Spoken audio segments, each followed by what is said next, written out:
Well, welcome back, everybody. Time for another reading of Wuthering Heights, which is part of my Goodnight reading series. So, last time we were reading as Mr. Lockwood. So, Mr. Lockwood has been talking with Mr. Heathcliff, who seems to be a landlord. He owns Wuthering Heights. The story's a little all over the place, it's a little hokey. So there is some characters who do speak gibberish, which is a little difficult to kind of go through the motions on. So bear with me because it literally reads like gibberish. But for the most part, it's kind of a little bit funny.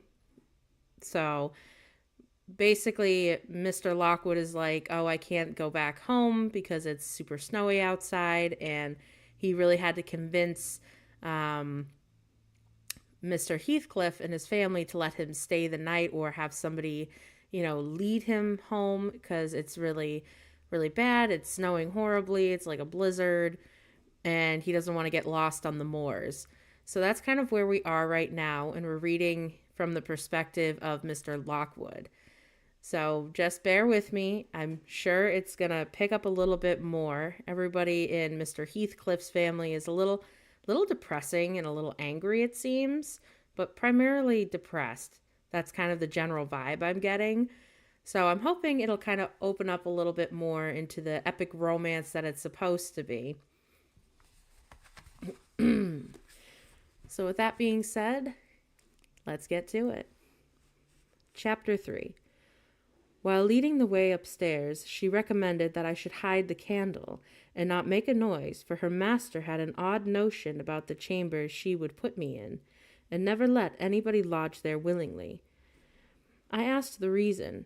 She did not know, she answered. She had only lived there a year or two, and they had so many queer going on that she could not begin to be curious.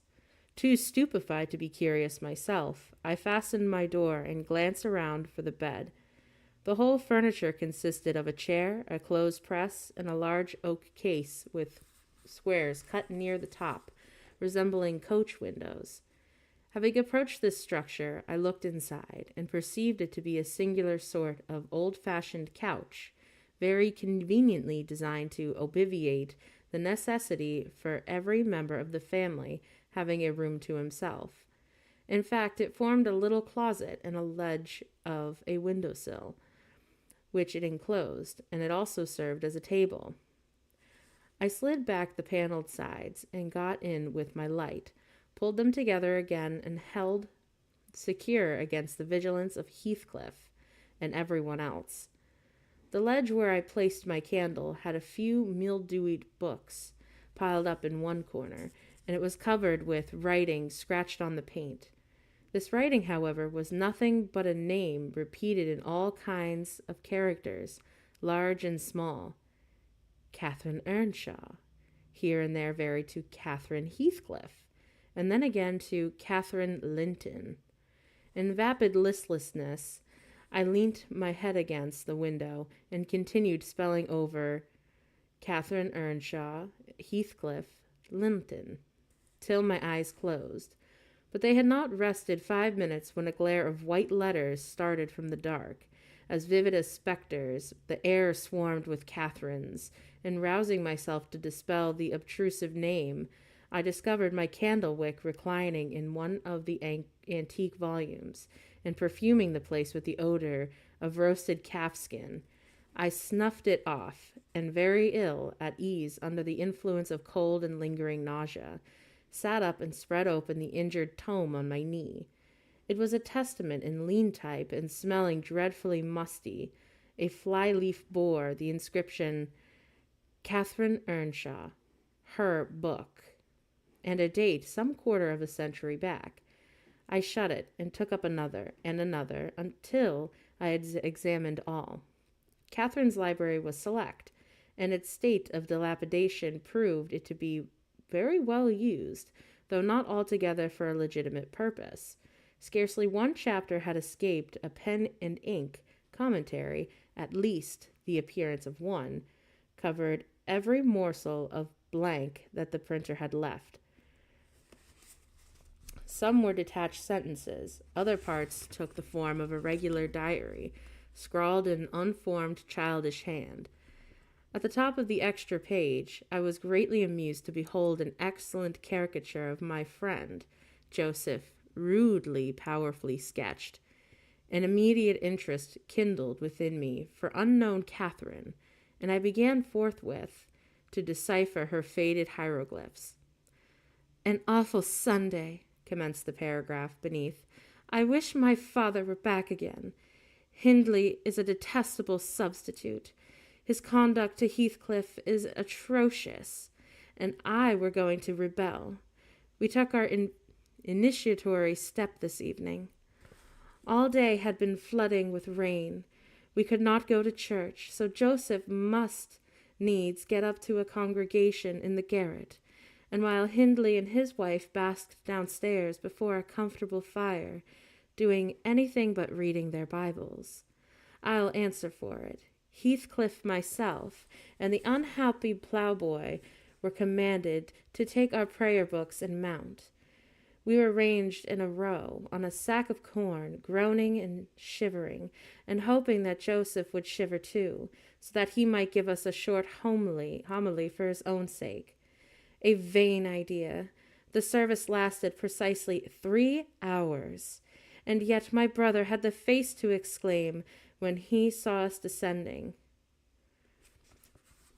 "What, done already?" On Sunday evenings we used to be permitted to play, if we did not make much noise. Now a mere titter is sufficient to send us into corners. "You forget you have a master here," says the tyrant. "I'll demolish the first who puts me out of temper. I insist on perfect sobriety and silence. Oh, boy, was that you, Francis darling? Pull his hair as you go by. I heard him snap his finger." Frances pulled his hair heartily, and then went and seated herself on her husband's knee, and there they were, like 2 babies, kissing and talking nonsense by the hour. Foolish palaver, that we should be ashamed of. We made ourselves as snug as our means allowed in the arch of the dresser. I had just fastened our pinafores together and hung them up for a curtain, when in comes Joseph, on an errand from the stables. He tears down my handiwork, boxes my ears, and croaks, "'Tis a maester nabat ye buried, and Sabbath not o'ered, and unto the send, unto gospel till I hear your lungs, and ye darby liking. Shame on ye, sit ye down, ye child. There's good a books enough if ye'll read 'em. Sittin' down and think on your scowls." Saying this, he compelled us to square our positions, that we might receive from the far end fire of her dull ray to show us the text of the lumber he thrust upon us. I could not bear the employment. I took my dingy volume by the scroop and hurled it into a dog kennel, vowing I hated the book. Heathcliff clicked his into the same place, and then there was a hubbub. "Maester Hindley!" shouted our chaplain. "Maester, come hither. Miss Cathy's riven the back there. They meant us salvation, and Heathcliff's paused is fit unto take it to brood away to destruction. It's fair flayest to ye. Get 'em, etch the old man, and a laced 'em properly, but he's a gone."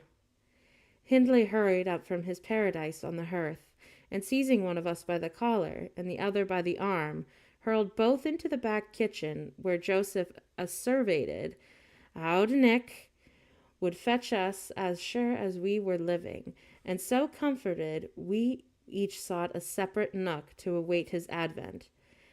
I reached this book in a pot of ink from the shelf, and pushed the house door ajar to give me light, and I have not the time on with writing for 20 minutes. But my companion is impatient, and proposes that we should appropriate the dairy woman's cloak, and have a scamper on the moors, under its shelter. A pleasant suggestion, and then, if the surly old man come in, he may believe his prophecy verified. We cannot be damper or colder in the rain than we are here. I suppose Catherine fulfilled her project, for the next sentence took up another subject. She waxed lyricsnum. "How little did I dream that Hindley would ever make me cry so," she wrote. "My head aches till I cannot keep it on the pillow, and still I can't give over. Poor Heathcliff! Hindley calls him a vagabond, and won't let him sit with us, nor eat with us any more, and he says he and I must not play together, and threatens to turn him out of the house if we break his orders. He has been blaming our father, how dare he, for treating H so liberally, and swears he will reduce him to his right place." I began to nod drowsily over the dim page. My eye wandered from manuscript to print. I saw a red ornamented title, 17 times 7, and the first of the 71st, a pious discourse delivered by the Reverend Jabes Branderham, and in the chapel of Gimmerden Sow. And while I was half consciously worrying my brain to guess what Jabes Branderham would make of his subject, I sank back in bed and fell asleep. Alas, for the effects of bad tea and bad temper, what else could it be that made me pass such a terrible night? I don't remember another that I can at all compare with it since I was capable of suffering. I began to dream, almost before I ceased to be sensible of my locality. I thought it was morning, and I had set out on my way home, with Joseph for our guide. The snow lay yards deep in our road, and as we floundered, my companion wearied me with a constant reproach that I could never get into the house without one, because I needed a pilgrim's staff, and he boasted fully, flourishing a heavy-headed cudgel, which I understood to be so dedicated. We came to the chapel. I have passed it really in my walks twice or thrice.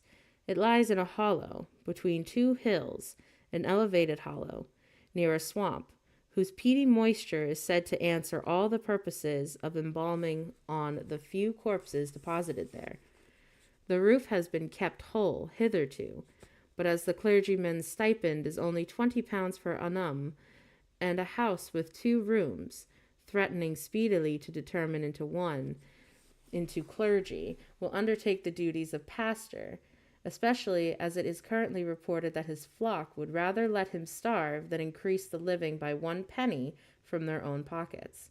However, in my dream, Jabes had a full and attentive congregation, and he preached good God, what a sermon, divided into 490 parts, each equally full to an ordinary address from the pulpit, and each discussing in a separate sin.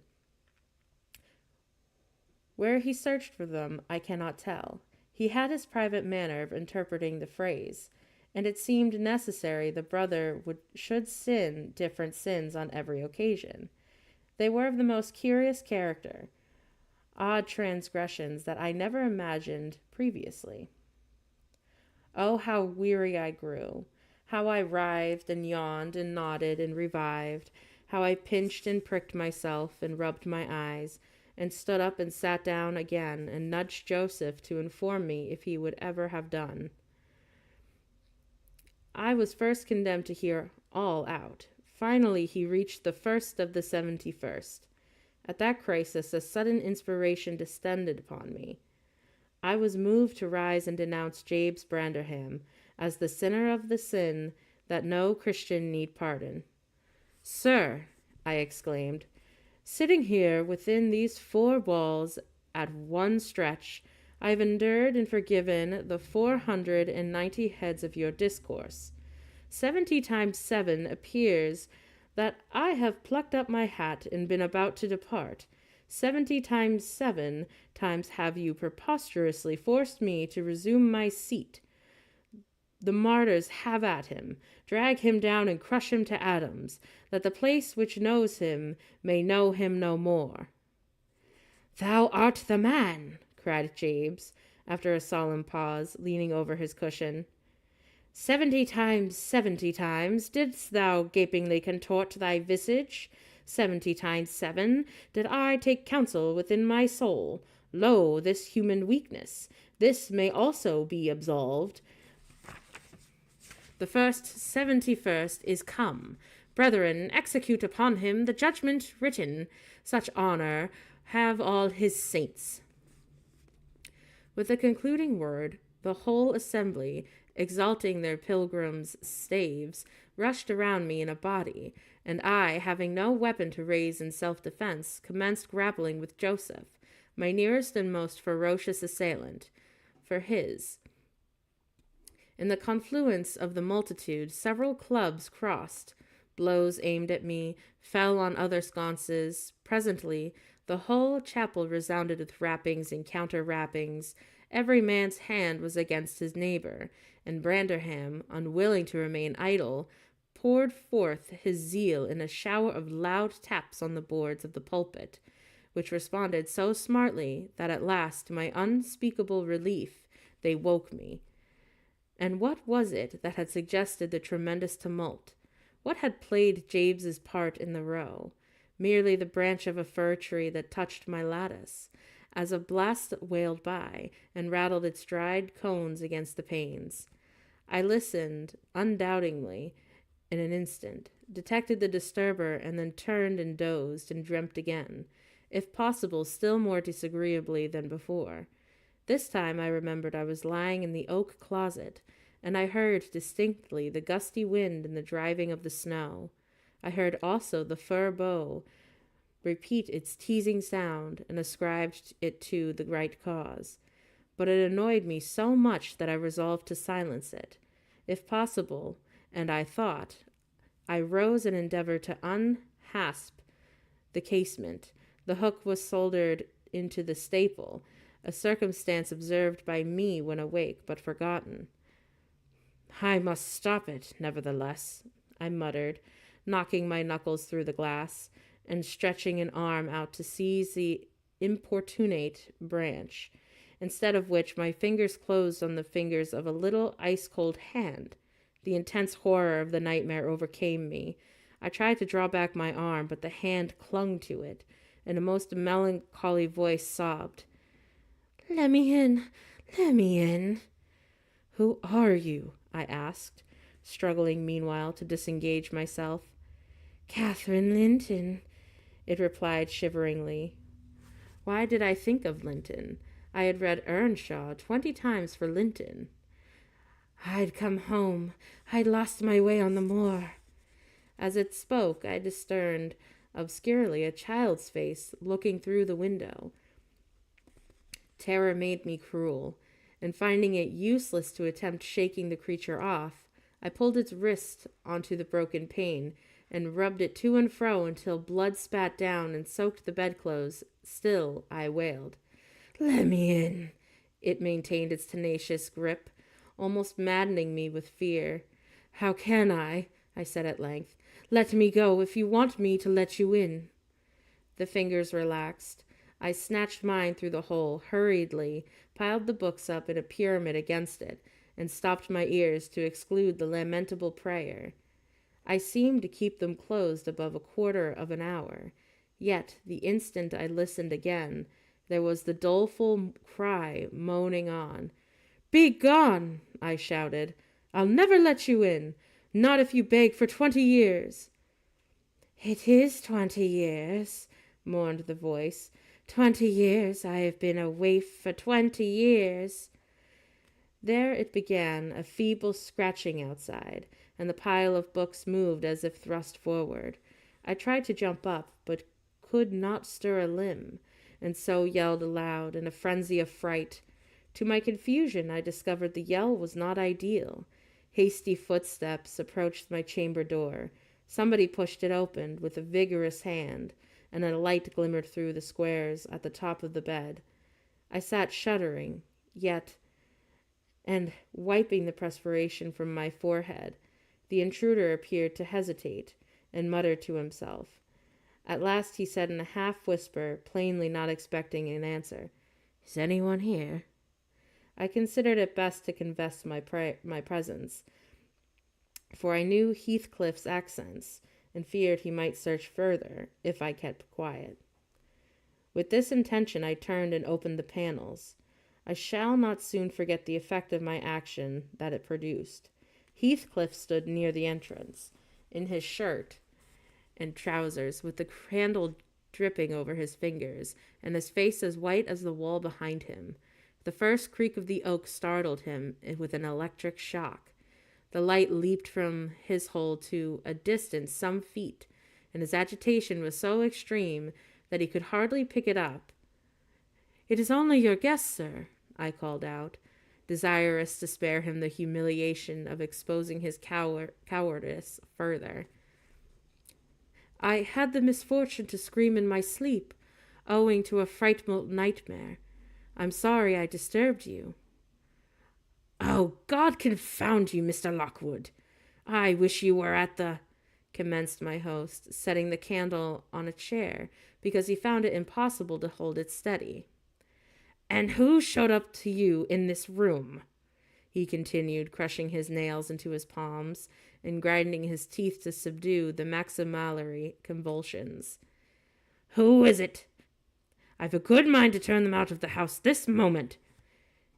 "It was your servant Zillah," I replied, flinging myself on the floor and rapidly resuming my garments. "I should not care if you did, Mr. Heathcliff. She richly deserves it, and I suppose that she wanted to get another proof that the place was haunted, at my expense. Well, it is, swarming with ghosts and goblins. You have reason for shutting it up, I assure you. No one will thank you for a doze in such a den." "What do you mean?" said Heathcliff. "And what are you doing? Lie down and finish out the night, since you are here. But for heaven's sake, don't repeat that horrid noise. Nothing could excuse it, unless you were really having your throat cut." "If the little fiend had gone through at the window, she probably would have strangled me," I returned. "I'm not going to endure the persecutions of your hospitable ancestors again. Was not the Reverend James Branderburn akin to Q on the mother's side, and that minx, Catherine Linton, or Earnshaw, or however she is called? Must she have been a changeling, a wicked little soul? She told me that she had been walking the earth these 20 years. A just punishment for her mortal transgressions, I've no doubt." Scarcely there were words uttered, when I recollected the association of Heathcliff's with Catherine's name in the book, which had completely slipped from my memory, till thus awakened.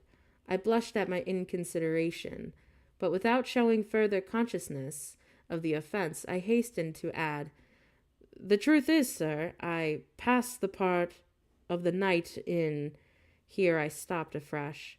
I was about to say, "perusing those old volumes." Then it would have been revealed my knowledge of their writing, as well as their printed contents. So, correcting myself, I went on, "in spelling over the names scratched on the window ledge, a monotonous occupation, calculated to set me to sleep like the counting or—" "What can you mean by talking to me in this way?" thundered Heathcliff with savage vehemence. "How dare you, under my roof? God, he's mad to speak so!" And he struck his forehead with rage. I did not know whether to resent this language or pursue my explanation, but he seemed so powerfully affected that I took pity and proceeded with my dreams, affirming that I have never heard the appellation of Catherine Linton before, but reading it often over produced an impression which personified itself when I had no longer my imagination under control. Heathcliff gradually fell back into the shelter of the bed as I spoke, finally setting down almost concealed behind it. I guessed, however, by his irregular and intercepted breathing, that he struggled to vanquish an excess of violent emotion.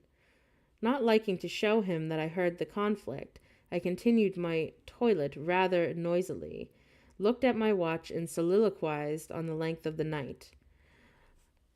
Not 3 o'clock yet. I should have taken the oath it had been 6. Time stagnates here. We must surely have retired to rest at 8. Always at 9 in winter, always rise at 4, said my host, suppressing a groan, and as I fancied, by the motion of his shadow's arm, dashing a tear from his eyes, Mr. Lockwood, Mr. Lockwood, he added, you may go into my room. You'll only be in the way, coming downstairs so early, and your childish outcry has sent sleep to the devil for me. And for me, too, I replied. I'll walk in the yard till daylight, and then I'll be off, and you need not dread a repetition of my intrusion. I am now quite cured of seeking pleasure in society, be it country or town. A sensible man ought to find sufficient company in himself. Ah, delightful company, muttered Heathcliff. Take the candle and go where you please. I shall join you directly. Keep out of the yard, though. The dogs are unchained, and the house Juno mounts sentinel there. And nay, you can only ramble about the steps and the passages, but away with you. I'll come in 2 minutes. I obeyed so far as to quit the chamber, when the ignorant where the new lobbies now led. I stood still and was witness involuntarily to a piece of superstition on the part of my landlord, which belied, oddly, his apparent sense.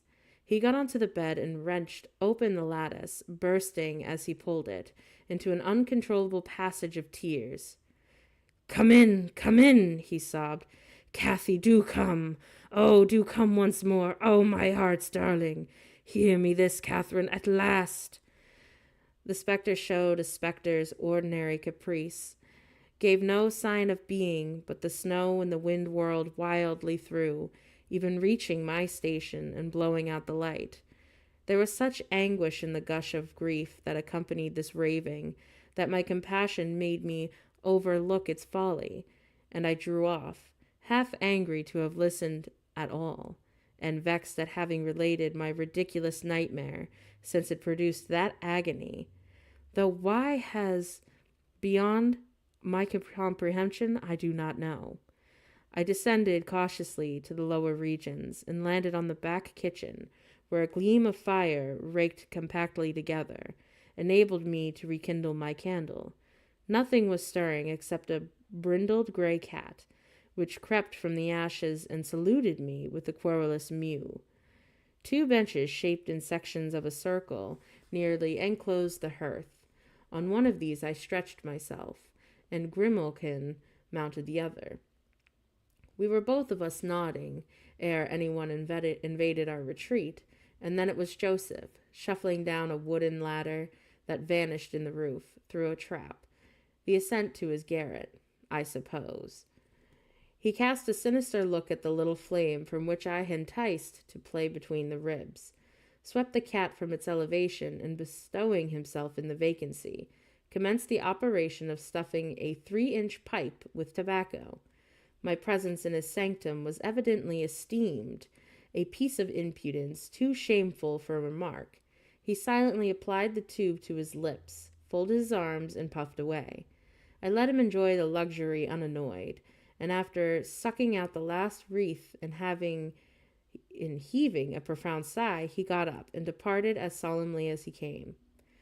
A more elastic footstep entered next, and now I opened my mouth for a good morning, but closed it again, the salutation unachieved, for Hareton Earnshaw was performing his orisons sotto voce in a series of curses directed towards every object he touched, while he rummaged in a corner for a spade or shovel to dig through the drifts. He glanced over the back of the bench, dilating his nostrils, and thought as little of exchanging civilities with me as with my companion the cat. I guessed by his preparations that egress allowed, and, leaving my hard couch, made a movement to follow him. He noticed this, and thrust an inner door with the end of his spade, intimating by an inarticulate sound that there was a place where I must go, if I changed my locality. It opened into the house, where the females were already astir, Zillah urging flakes of flame upon the chimney with a colossal bellow, and Mrs. Heathcliff kneeling on the hearth, reading a book by the aid of the blaze. She held her hand interposed between the furnace heat and her eyes, and seemed absorbed in her occupation, desisting from it only to chide the servant for covering her with sparks, or to push away a dog, now and then, and that snoozed its nose too forwardly into her face. I was surprised to see Heathcliff there also. He stood by the fire, his back towards me, just finishing a stormy scene to poor Zillah, who ever and anon interrupted her labor to pluck up the corner of her apron, and heave an indignant groan. "And you worthless!" he broke out as I entered, turning to his daughter-in-law, and employing an epithet from as harmless as a duck or sheep, but generally represented by a dash. "There you are, at your idle tricks again. The rest of them do earn their bread. You keep living on my charity. Put your trash away, and find something to do. You shall pay me for the plague of having you eternally in my sight. Do you hear me, damnable jade?" "I'll put my trash away because you can make me. If I refuse," answered the young lady, closing her book and throwing it on the chair. "But I'll not do anything though you should swear your tongue, except what I please." Heathcliff lifted his hand, and the speaker sprang to a safer distance, obviously acquainted with its weight. Having no desire to be entertained by a cat-and-dog combat, I stepped forward briskly, as if eager to partake in the warmth of the hearth, and innocent of any knowledge of the interrupted dispute. Each had enough decorum to suspend further hostilities. Heathcliff placed his fists out of temptation in his pockets. Mrs. Heathcliff curled her lip and walked to a seat far off, where she kept her word by playing the part of a statue during the remainder of my stay. That was not long. I declined joining their breakfast, and at the first gleam of dawn took an opportunity of escaping into the free air, now clear and still, and cold as impalpable ice. My landlord hallooed for me to stop here. I reached the bottom of the garden and offered to accompany me across the moor. It was well he did, for the whole hill-back was one billowy white ocean, the swells and falls not indicating corresponding rises and depressions in the ground. Many pits, at least, were filled to a level, and entire ranges of mounds, the refuse of quarries, blotted out from the chart which my yesterday's walk left pictured in my mind. I had remarked on one side of the road, at intervals of 6 or 7 yards, a line of upright stones, continued through the whole length of the barren. These were erected and daubed with lime on purpose to serve as guides in the dark, and when a fall like the present confounded the deep swamps on either hand with the firmer path, but excepting a dirty dote pointing up here and there, all traces of their existence had vanished, and my companion found it necessary to warn me frequently to steer to the left or right when I imagined I was following correctly the windings of the road. We exchanged little conversation, and he halted at the entrance of Thrushcross Park, saying I should make no error there. Our adieu was limited to a hasty bow, and then I pushed forward, trusting into my own resources for the porter's lodge at the untenanted as yet. The distance from the gate to the Grange is 2 miles. I believe I managed to make it in 4, which is worth losing myself among the trees and sinking up to my neck in snow, a predicament which only those who have experienced it can appreciate. At any rate, whatever were my wanderings, the clock chimed 12 as I entered the house, and that gave me exactly an hour for every mile of the unusual way from Wuthering Heights. My human fixture and her satellites rushed to welcome me, exclaiming tumultuously that they had completely given up on me. Everybody conjectured that I perished last night, and they were wondering how they must set about the search for my remains. I bid them be quiet, now that they saw me returned, and benumbed to my very heart, I dragged upstairs, whence, after putting on dry clothes and pacing to and fro 30 or 40 minutes, to restore the animal heat. I am adjourned to my study, feeble as a kitten, almost too much so to enjoy the cheerful fire and smoking coffee which a servant had prepared for my refreshment.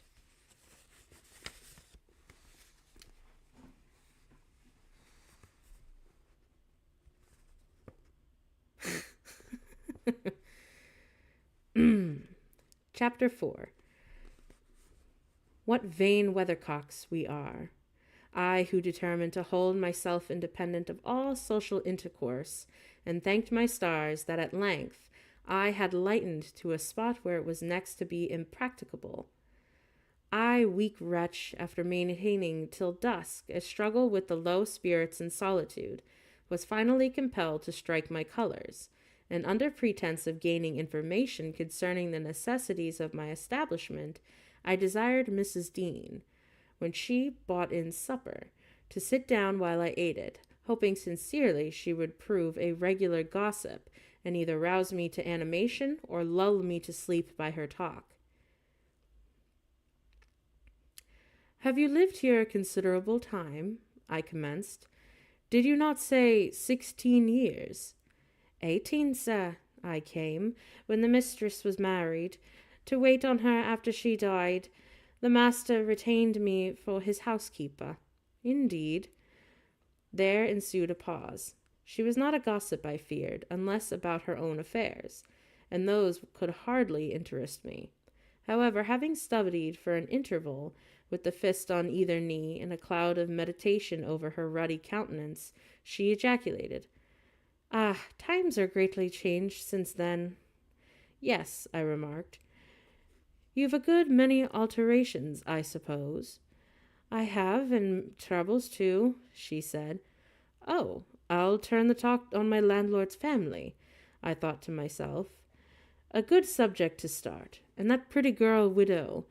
I should like to know her story, whether she be a native of the country or, as is more probable, an exotic that the surly indignage will not recognize for kin." With this intention, I asked Mrs. Dean why Heathcliff led Thrushcross Grange and preferred living in the situation and residence so much inferior. "Is he not rich enough to keep the estate in good order?" I inquired. "Ha! Rich, sir," she returned. "He has nobody knows what money, and every year it increases. Yes, he's rich enough to live in a finer house than this, but he's very near close-handed, and if he had meant to flit to Thrushcross Grange as soon as he heard of a good tenant, he could not have borne to miss the chance to getting a few hundreds more. It is strange people would be so greedy, and then they are so alone in this world. He has a son, it seems." "Ah, yes, he has one, but he is dead." "And that young lady, Mrs. Heathcliff, is his widow?" "Yes." "Where did you say she came from originally?" "Why, sir, she is my late master's daughter. Catherine Linton was her maiden name. I nursed her, poor thing, and I did with Mr. Heathcliff would move here, and then we might have been together again." "What? Catherine Linton?" I exclaimed, astonished, but a minute's reflection convinced me it was not my ghostly Catherine. "Then," I continued, "my predecessor's name was Linton?" "Ah, it was." "And who is that Earnshaw, Hareton Earnshaw, who lives with Mr. Heathcliff? Are they relations?" "No, he is the late Mrs. Linton's nephew." "And the young lady's cousin, then?"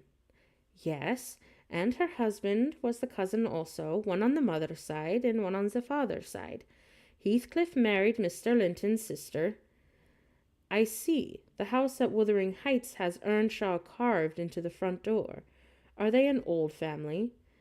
"Very old, sir, and the Hareton is in the last of them, as your Miss Cathy is of us. I mean, of the Lintons. Have you been to Wuthering Heights? I beg pardon for asking, but I should like to hear how she is." Mrs. Heathcliff? Well, she looked very well, very handsome, yet I think not very happy. Oh dear, I don't wonder. And if you did like how the master was? He's a rough fellow. Rather, Mrs. Dean, it is not that is his character, correct? Rough as a saw dog, and hard as a windstone. The less you meddle with him, the better. He must have had some ups and downs in life to make him such a cur. Do you know anything of his history? It is a cuckoo, sir. I know all about it except where he was born and who were his parents, and how he got on with his money at first, and Hareton has been cast out like an unfledged dunnock. The unfortunate lad is the only one, and in all this parish that does not guess how he has been cheated. Well, Mrs. Dean, it will be a charitable deed to tell me something of my neighbours. I feel I shall not rest. If I go to bed, so be good enough to sit and chat an hour. Oh, certainly, sir. I'll fetch a little sewing, and then I'll sit as long as you please. But you've caught a cold. I saw ye shivering, and you must be some gruel to drive it out. The worthy woman bustled off, and I crouched nearer the fire. My head felt hot, and the rest of me chill. Moreover, I was excited almost to a pitch of foolishness through my nerves and brain. This caused me to feel not uncomfortable, but rather fearful of serious effects from the incidents of today and yesterday. She returned presently, bringing a smoking basin and a basket of work, and having placed the former on the hob, drew in her seat, evidently pleased to find me so companionable. Before I came to live here, she commenced, waiting no further invitation to her story, I was almost always at Wuthering Heights, because my mother had nursed Mr. Hindley Earnshaw, that was Hareton's father, and I got used to playing with the children. I ran errands, too, and helped to make hay and hung about the farm, ready for anything that anyone would set me to. One fine summer morning, it was the beginning of harvest, I remember Mr. Earnshaw, the old master, came downstairs dressed for a journey, and after he told Joseph what was to be done during the day, he turned to Hindley and Cathy and me, for I sat eating my porridge with them, and he said, speaking to his son, "Now, my bonny boy, I'm going to Liverpool today. What shall I bring you? You may choose what you like, only let it be little, for I shall walk there myself and back 60 miles each way, and that is a very long spell." Hindley named a fiddle, and then he asked Miss Cathy. She was hardly 6 years old, but she could ride any horse in the stable, and she chose a whip. He did not forget me, for he had a kind heart, though he was rather severe sometimes. He promised to bring me a pocketful of apples and pears, and then he kissed his children good-bye and set off. It seemed a long while to us all, the 3 days of his absence, and often did little Cathy ask when he would be home. Mrs. Earnshaw expected him by supper-time on the 3rd evening, and she put the meal off an hour after hour. There were still no signs of his coming, however, and at last the children got tired of running down the gate to look. Then it grew dark. She would have had them to bed, but she begged sadly to be allowed to stay up. And just about 11 o'clock the door latch was raised quietly, and in stepped the master. He threw himself into a chair, laughing and groaning, and bid them all stand off, for he was nearly killed. He would not have such another walk for the 3 kingdoms. "Ah, and be the end of it, to be flighted to death," he said, opening his greatcoat, which he held bundled up in his arms. "See here, wife, I was never so beaten with anything in my life, but you mustn't take it as a gift of God, though. It is dark almost, and as if come from the devil." We crowded around and over Miss Cathy's head. I had a peep at a dirty, ragged, black-haired doll, big enough both to walk and talk. Indeed, its face looked older than Catherine's yet. When it was set on its feet, it only stared round and repeated over and over again some gibberish that nobody could understand. I was frightened, and Mrs. Earnshaw was ready to fling it out the door. She did fly up, asking how he could fashion to bring that gypsy brat into the house, when they had their own bairns to feed and fend for. What he meant to do with it, and whether he were mad. The master tried to explain the matter, but he was really half dead with fatigue, and all that I could make out amongst her scolding was a tale of him seeing it starving and houseless, and as good as dumb in the streets of Liverpool, where he picked it up and inquired for its owner. Not a soul knew whom it belonged, he said, and his money and time being both limited, he thought it better to take it home with him at once than run into some vain expenses there, because he was determined he would not leave it as he found it. Well, the conclusion was that my mistress grumbled herself calm, and Mr. Earnshaw told me to wash it and give it clean clothes, and let it sleep with the children. Hindley and Cathy contented themselves with looking and listening till peace was restored, then began searching their father's pockets for the presents he had promised them.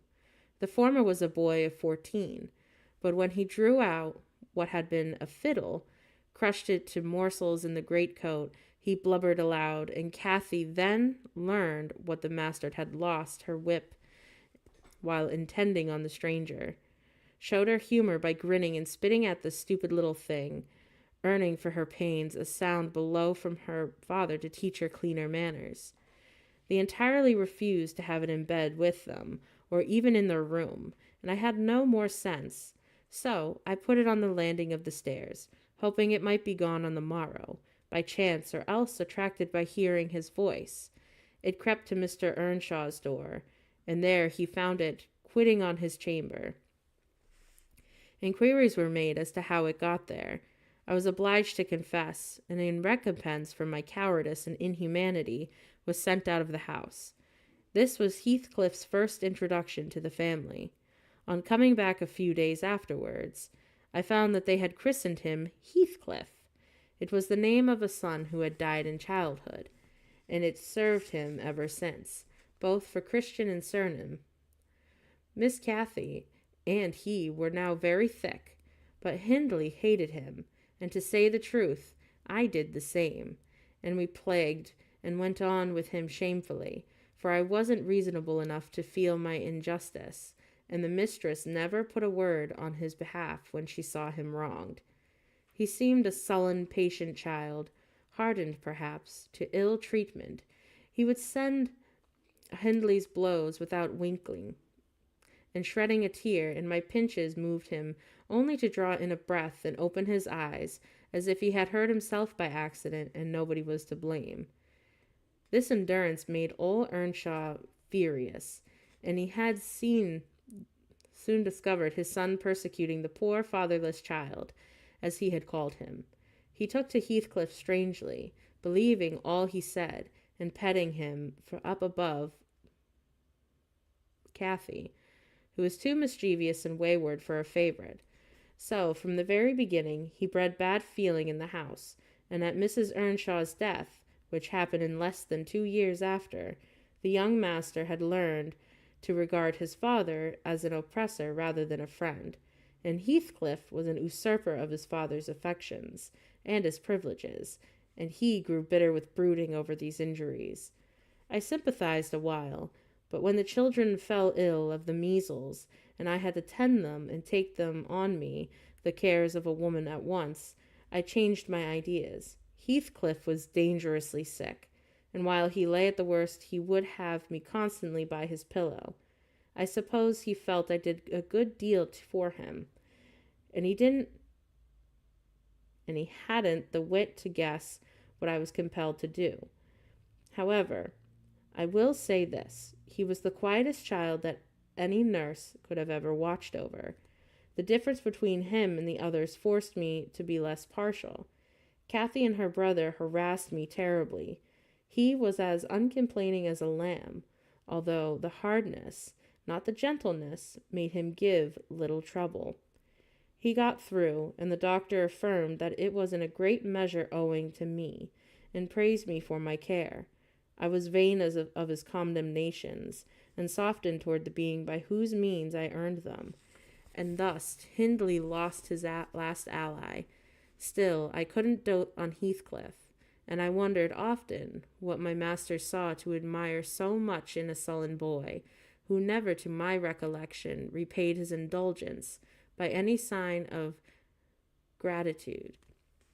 He was not insolent to his benefactor, he was simply insensible, though knowing perfectly the hold he had on his heart, and conscious he had only been able to speak, and all the house would be obliged to bend to his wishes. As an insistence, I remembered Mr. Earnshaw once bought a couple of colts at the parish fair, and gave the lads each one. Heathcliff took the handsomest, but it soon fell lame, and when he discovered it, he said to Hindley, "You must exchange horses with me. I don't like mine, and if you won't, I shall tell your father of the 3 thrashings you've given me this week, and show him my arm, which is black to the shoulder." Hindley put out his tongue and cuffed him over the ears. "You better do it at once," he persisted, escaping to the porch. "You will have to, and if I speak of these blows, you'll get them again with interest." "Off, dog!" cried Hindley, threatening him with an iron weight used for weighting potatoes and hay. "Throw it," he replied, standing still, "and then I'll tell you how you boasted that you would turn me out of the doors as soon as he died, and see whether he will not turn you out directly." Hindley threw it, hitting him on the breast, and down he fell, but staggered up immediately, breathless and white, and had I not prevented it, he would have gone just so to the master, and got full revenge by letting his condition plead for him, intimating who had caused it. "Take my colt then, gypsy," said Earnshaw, "and pray that he may break your neck. Take him, and be damned, you beggarly interloper, and wheedle my father out of all he has. Only afterward show him what you are, you imp of Satan, and take that. I hope he'll kick out your brains." Heathcliff had gone to loose the beast and shifted to his own stall. He was passing behind it when Hindley finished his speech by knocking him under its feet, and without stopping to examine whether his hopes were fulfilled, ran away as fast as he could.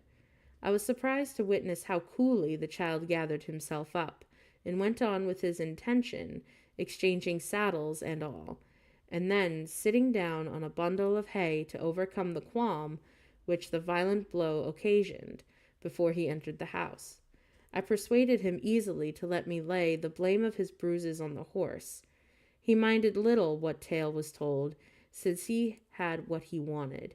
He complained so seldom, indeed, of such stirs as these, that I really thought him not vindicative. I was deceived completely, as you will hear. Well, I think I'm going to stop there because that's the end of chapter 4. So if you liked listening to me read more of Wuthering Heights, feel free to like, subscribe, or follow. I do tend to stream pretty regularly, and my next streaming of reading this book will be on Tuesday this week, as I take Mondays off. So yeah, feel free to like, subscribe, or follow. I do stream on Facebook, YouTube, Twitch, and TikTok. And yeah, I hope to see you guys at the next reading. So until then, I hope you all stay